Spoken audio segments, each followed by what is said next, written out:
大家好，欢迎来到我的频道。前2天我去电影院把《哪吒2》看完了，画面特效优秀，节奏也很流畅。好了，优点我说完了。狂热的哪吒粉丝，还有那些觉得这部动画片是中国电影骄傲的、接受不了批评的，现在就可以划走，因为我接下来会说的非常难听。前40分钟我看的还是挺开心的，然后越看越不对劲。我先说我的主要观点：《哪吒2》这部电影表面上喊着各种热血的口号，内核却充满了上层阶级的傲慢，充斥着精英阶层矫揉造作的自我感动和对底层的伪善。电影中的普通人、虾兵蟹将这些群体，只是为了推动剧情提供乐子的炮灰和工具人，仅此而已。首先，我们先看陈塘关被围困的剧情。敖广用陈塘关所有人的性命威胁哪吒救敖丙。如果你带入陈塘关普通老百姓的视角，本来日子过得好好的，突然因为地方长官的儿子闯祸，惹了另一个位高权重的势力，然后对方为了报复发起战争，最后这个地方所有人的性命都被当成筹码，因为这两家的私人恩怨要赌上你和你家人的性命，你会怎么想？你难道不会觉得不公平吗？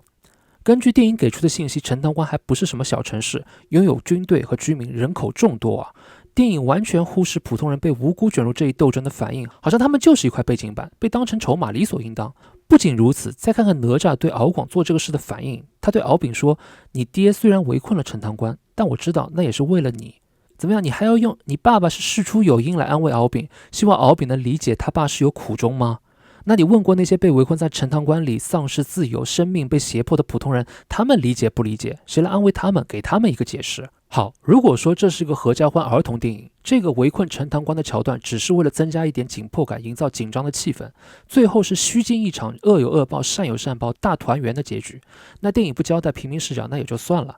但是陈塘关最后被屠城了，全部的人除了主角团都死光了，无量仙翁却跑了，这是什么意思？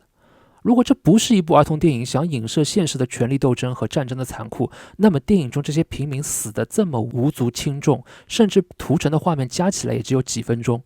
也没有老百姓看着从天上倒灌的岩浆发出质疑，为什么自己和自己的家人要为了上层阶级的利益斗争而当炮灰？有种剧情发展到这里了，我就该死了。电影的视角其实就是导演的视角，导演用不同角色的视角去诠释一个完整的故事，而在这个电影中，很显然这个导演只用了上层阶级的视角，因为统治阶级看底层平民的确就是视同草芥，不会认为他们和自己是平等的。其次，再看那群被镇压在海底的虾兵蟹将，能跑能跳能说话，还具备思考的能力。电影还说妖魔鬼怪只是一顶帽子，一副要破除偏见、追求平等的样子。结果他们被收进天元鼎炼丹，在被三昧真火炼化的时候，居然开始烤自己、吃自己和同伴的身体。如果把这些虾兵蟹将都换成人，那会是什么样的场景？这是什么地狱笑话？不是要破除对妖魔的偏见吗？这个桥段是什么意思？这不是和你的口号矛盾吗？还是说在导演和编剧的眼里，妖魔也分3、6、9等，不该对上层的妖怪有偏见，而对下层的小妖怪，他们只是低级的动物思维，单纯给电影增加笑料而已。那你喊什么口号？这不是很虚伪吗？说要破除偏见，结果你们是有最大偏见的那一群人。所以我得出的结论是，哪吒2的导演和编剧就是以上层阶级的视角去制作的这部电影，他们的眼里只有主角团和精英阶级之间的势力斗争，而斗争所牵涉到的下级平民、虾兵蟹将全部如同蝼蚁，他们在导演眼里不是生命，只是推动剧情的工具。聚光灯永远照在主角身上，仿佛聚光灯之外的世界是停止的，只有主角经过他们，他们被聚光灯照射到了，他们才需要为主角服务。所以这到底是一部什么电影？到底是为了传达什么样的信息？世界因为精英阶级而存在，平民只是 NPC 吗？哪吒2还被很多人影评说是映射当代的国际关系，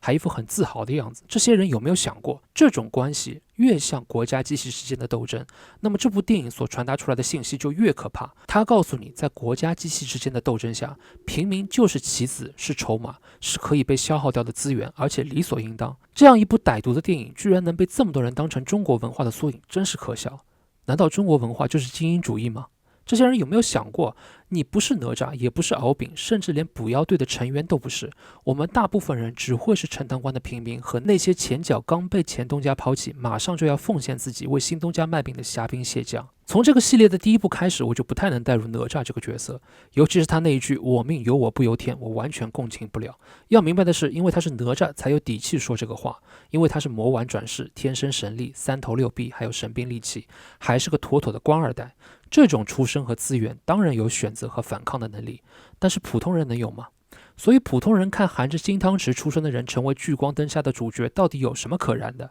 更讽刺的是，这样一部漠视底层的精英主义电影，居然靠着中国普通老百姓的托举，抬到了100亿票房。这种电影在中国爆火，向世界传达了什么呢？难道是中国大众认同这个电影所传达出来的精英主义价值观，平民如同草芥，老百姓随时可以给上层阶级的利益斗争当炮灰吗？